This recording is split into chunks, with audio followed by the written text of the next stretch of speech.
students, welcome back to the chapter Arithmetic Progression.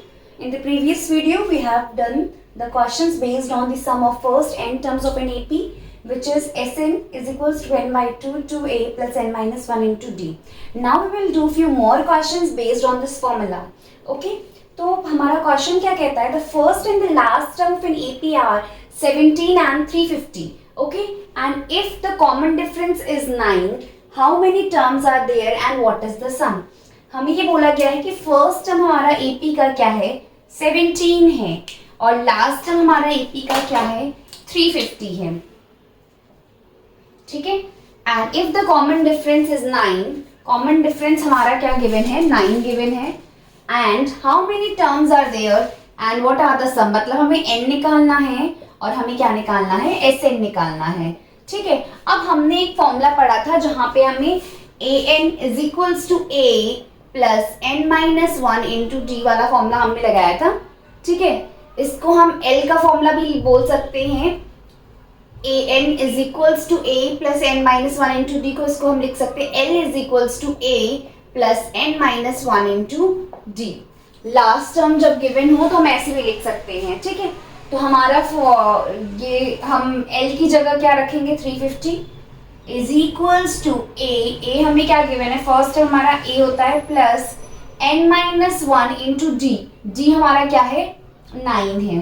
350 में से हमने 17 सब्ट्रैक्ट किया is equals to n minus 1 into 9, तो 10 में से 7 it is 3 4 3 3 3 is equals to n minus 1 into 9, तो 3 will be divided by 9. ये मैंने आपको तरीका बताया था कि पहले सब्ट्रैक्ट करेंगे उसके बाद डिवाइड करेंगे. n minus 1, अब 9 you will divide, what you will get 9, here you can simplify it. Okay, 9 3 is a 27.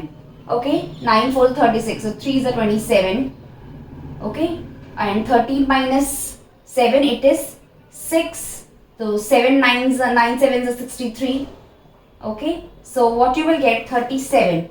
Okay, 37 into 9 you are getting 333. Okay, okay, then 37 is equals to n minus 1, so n will be 1 here, it is subtraction, here it will go, it will become 37 plus 1 is equals to n, which is n is equals to 38. So what you are getting n as 38.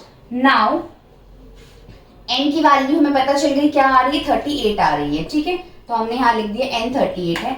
अब आते हैं फॉर्मूले पे. अभी हमने formula पढ़ा था Sn is equals to n by 2 to a plus n minus 1 into D. लेकिन अगर किसी क्वेश्चन में हमें लास्ट टर्म दिया हो तो हम इसका शॉर्ट में ऐसे भी लिख सकते हैं n by 2 a plus l. कैसे a प्लस l, सॉल्व करके वही चीज आएगी. यहाँ पे 2a है plus n minus 1 into D है, यहाँ पे a और a में l ऐड करोगे ना तो a plus n minus 1 into D वो 2 यही बनाएगा 2a plus n minus 1 into D. ठीक है, कुछ नहीं किया है मैंने, मैं बोल रही हूँ कि जब लास्ट टर्म गिवन हो तो हम इसकी जगह ये फॉर्मूला भी लिख सकते हैं डायरेक्ट करने के लिए. ठीक है, ये इसमें भी रखेंगे तब भी वैल्यू आ जाएगी. तो Sn is equals to n की वैल्यू आ गई थी हमारी 38, तो ऐसे 38 is equals to n by 2, n कितना निकाला 38 बाई 2, a कितना हमारा गिवन है 17 प्लस l हमारा कितना है 350.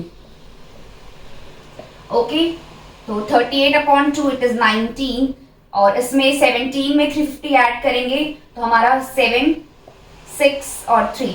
आप जब मल्टीप्लाई करेंगे तो सॉल्व कर सकते हैं इसको. 367 इंटू 19 करेंगे तो आपकी वैल्यू आ जाएगी. ठीक है, तो ये क्वेश्चन आप सॉल्व कर लेंगे, मल्टीप्लाई तो आप कर ही सकते हैं आराम से. ओके, कुछ नहीं कहा मैंने कि a प्लस l है. अगर मैं इसको ऐसे लिखूं Sn is equals to n by 2 a, l की वैल्यू क्या मैंने बोली है, चाहे an is equals to a plus n minus 1 into D लिखो जब लास्ट टर्म दिया हो, चाहे last l is equals to लिखो. कल मैंने क्वेश्चन कराया था इसमें फर्स्ट टर्म दिया था एक लास्ट टर्म, तो लास्ट टर्म को हमने an माना था, चाहे हम इसको ऐसे लिख दें l is equals to a plus n minus 1 into D, चाहे ऐसे लिख दें. ठीक है, तो a प्लस l है मैंने फॉर्मूले में लिखा, तो a प्लस l को कैसे लिखोगे, यही तो वैल्यू है l की. जब सॉल्व करोगे तो क्या आएगा, यही सेम फॉर्मूला आ जाएगा. a plus a will be 2a plus n minus 1 into D. ये तो शॉर्टकट है, अगर हमें l लास्ट टर्म दिया हो तो डायरेक्ट कर सकते हैं. ठीक है, जब लास्ट टर्म नहीं दिया, मैं सिर्फ फर्स्ट टर्म ही दिया तब तो यही लगाना पड़ेगा. ठीक, अब आती है बात नेक्स्ट क्वेश्चन की, find the sum of first 22। जब फर्स्ट 22 टर्म्स बोला हो इट मींस कि S22 निकालना है, ठीक है। With D is equals to 7, D 7 दिया है एंड 22 टर्म इज 149 और A22 कितना दिया है 149। कुछ लोग क्या करते हैं S22 को 149 मान लेते हैं, नहीं, जब बोला जाए ये ना फॉर्मूला फर्स्ट, ये फर्स्ट 22 टर्म्स, फर्स्ट 22 टर्म मतलब सम ऑफ फर्स्ट मींस S22, ठीक है। इन विच कंफ्यूज हो जाते हो, इन विच D is equals to 7 and 22 term is given, 22nd term is given for 149। 22 term मतलब क्या हुआ A22। अब मैंने बताया था A22 का मतलब क्या होता है A plus 21D which is equals to 149। कैसे सेम इस फॉर्मूले में रख के देख लो कैसे आता था हमारा, जिन्होंने ये समझ में नहीं है वो प्रीवियस वीडियो देख सकते हैं, ठीक है। n की वैल्यू क्या है 22, तो A22 is equals to A 22 minus 1 कितना हुआ 22 माइनस 1 21D, तो इसीलिए आया, एक कम आ जाता है 22 का, एक कम 21, ठीक है। अब हमें D 7 दिया था, इसमें सब्स्टिट्यूट कर दीजिए D की वैल्यू 7 इज इक्वल्स टू 149, तो कितना हुआ 7 1 7 7 2 14 is equals to 149, तो A is equals to 149 minus 147 which is 2, तो A की वैल्यू क्या आ गई 2 आ गई, D की वैल्यू हमें 7 दी है, S22 के फॉर्मूले में रखते हैं, मतलब N कितना गिवन है हमें 22, S22 ना, तो 22 by 2 2A हमने कितना निकाला 2 निकाला, प्लस N कितना है 22 माइनस 1 इंटू D कितना है 7, 22 अपॉन 2 11, 2 इंटू 2 4, 22 21 इंटू 7 11 4 7 7 7 2 14। उसके बाद आगे आप ये सॉल्व कर सकते हैं, ठीक है। इसको ऐड करिएगा 11 से मल्टीप्लाई कर दीजिएगा, आपका S22 आ जाएगा। अब आते हैं हम नेक्स्ट क्वेश्चन, हमारा नेक्स्ट क्वेश्चन क्या कहता है, find the sum of first 51 term, मतलब S51 निकालना है हमें, whose second and third term are 14 and 18। A2 कितना दिया है 14 और A3 कितना दिया है 18, ठीक है। अब हमें S51 निकालने के लिए हमें N पता होना चाहिए, N हमें पता है 51 टर्म पूछा है ना, D हमें पता नहीं है और A हमें पता नहीं है, अगर हमें फॉर्मूले में रखना है SN वाले फॉर्मूले में, तो हम A और D, अब ये A2 A3 हमने क्या पता था हमारे टर्म्स कैसे फॉर्म में होते हैं A1 A2 A3 A4 ऐसे फॉर्म में होते हैं। अगर हमें D निकालना है तो हम A3 से A2 माइनस कर दें तो हमारा D निकल आएगा। तो D क्या होता है कोई भी दो टर्म्स के बीच का, अब यहाँ पे A2 A4 होता तो हम D नहीं निकाल पाते क्योंकि A2 के बाद क्या आ रहा है A3, तो कंसेक्यूटिव वे में दिए थे इसलिए हमने क्या किया सबट्रैक्ट कर दिया, A3 minus A2 is equals to 18 minus 14, A3 में से A2 जाता है, ठीक है।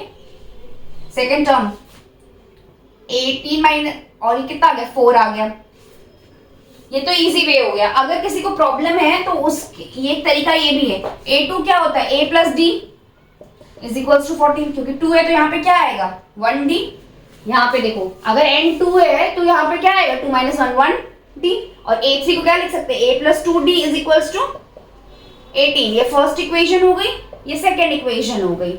अब सबट्रैक्ट कर दो फर्स्ट और सेकेंड को, तो हम ऐसे लिख सकते हैं A plus 2D is equals to 18, A plus D is equals to 14। Subtract करोगे तो A से सिंप्लीफाइड 2D माइनस D कितना हुआ 1D is equals to 18 minus 14 is 4, ऐसे भी D निकल आएगा, ठीक है। दोनों तरीके सही है।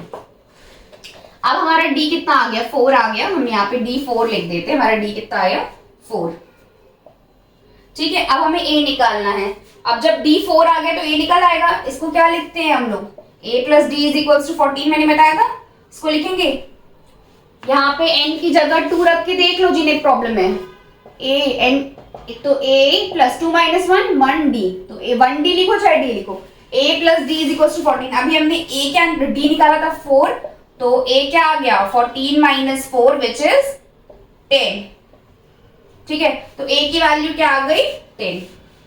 Now we can put these values in the formula, we will get the answer. तो SN बोला है मतलब S51 टर्म बोला है तो 51 by 2 2A 2 into A कितना है 10 प्लस N माइनस 1 51 n 51 दिया है ना, फर्स्ट 51 टर्म्स का पूछा है। फिर n minus 1 into D, D कितना गिवन है हमें 4, तो s 51 is equals to 51 by 2, 2 10s are 20 plus 51 minus 1 50 into 4, ठीक है। 51 बाई 2 20 प्लस 5 4 20 200। ओके, तो अब इसे हम सॉल्व करेंगे तो क्या आएगा हमारा 51 बाई 2 इंटू 220, 220 आया। अब 2 से 2 1 2 11, 110 इंटू 51 करेंगे तो आपकी वैल्यू आ जाएगी। तो आप यहाँ पे सॉल्व कर लीजिएगा, वही आपका क्या होगा, आपका S51। ओके, तो ये थे क्वेश्चंस जो आज मैंने कराए, कुछ और केसेस, ठीक है। तो हमने क्वेश्चंस कराए एपी पे, एएन पे, हमें कॉमन डिफरेंस पे कराए एएन, फिर हमने एनथ टर्म पे कराए, फिर हमने सम ऑफ फर्स्ट एन टर्म्स पे कराए ना। ये कुछ क्वेश्चंस थे जो और मतलब कुछ क्वेश्चंस हमने कल डिस्कस किए थे, few cases we have discuss today. तो I hope the concept of an and sn are clear to you। हमने सेपरेटली क्वेश्चंस किए an के, हमने सेपरेटली क्वेश्चन किए sn के, फिर हमने मिक्स किए जब an और sn दोनों निकालना हो या an गिवन हो sn गिवन हो, ऐसे क्वेश्चंस भी। I hope you like this video. अगर आपको कोई भी प्रॉब्लम हो इन क्वेश्चंस में या इन टाइप के क्वेश्चंस करने में, आपको अपनी बुक से कोई प्रॉब्लम हो तो आप मुझे कमेंट सेक्शन में मेंशन कर सकते हैं। I will clear your doubts. Okay, thank you.